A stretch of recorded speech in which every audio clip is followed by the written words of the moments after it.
আমরা অনেকেই যখন উত্তরবঙ্গ বা সিকিম ঘুরতে যাই, তো যেহেতু new Jalpaiguri station terminating station, তো এখানে আমরা একটা খুব ভালো এবং নিরাপদ থাকার জায়গা খুঁজি। তো আমি আপনাদের সামনে নিয়ে এসেছি সুমিত্রা লজ। আমি নিজে এখানে বহুবার থেকেছি, তো ফলো করে বলতে পারি খুব ভালো জায়গা। তো দেখুন, দু একটা রুম ট্যুর করাচ্ছি আপনাদের। যেমন এই একটি রুম আছে, খুব ভালো। এটা এসি বা নন এসি দুটো হিসেবেই আপনারা নিতে পারেন। স্টার্টিং ট্যারিফ এই লজে হচ্ছে 700 থেকে শুরু। তো এটা মাথায় রাখবেন যে এই ট্যারিফটা কিন্তু ভ্যারি করে অফ সিজন বা পিক সিজনের অনুযায়ী।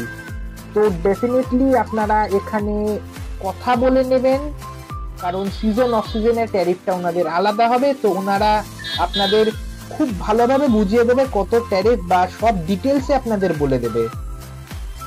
তো আমার তো থেকে আমি কোনো অসুবিধা ফিল করিনি। ওনাদের মোস্টলি সব রুমসে গিজার আছে।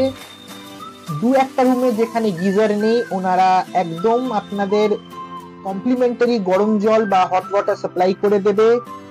সবচেয়ে ইম্পর্টেন্ট যেটা আমার মনে হয় এখন যেটা আমরা খুঁজি, এই লজে কিন্তু পেটস অ্যালাউ। হ্যাঁ, পেটস নিয়ে আপনারা এখানে থাকতে পারবেন। অবশ্যই আপনারা পেটস নিয়ে আসুন, এনাদের কোনো অসুবিধা নেই, এনারা পেটস নিয়ে অ্যালাউ করে। আর যেটা সবচেয়ে আরেকটা ইম্পর্টেন্ট বিষয় হলো যে আনম্যারিড কাপলস বা সোলো ট্রাভেলার্স অ্যালাউ করেন এনারা, কিন্তু that is above 21 years of age. 21 বছরের উপরে সোলো ট্রাভেলার্স বা আনম্যারিড কাপলস এনারা অ্যালাউ করে।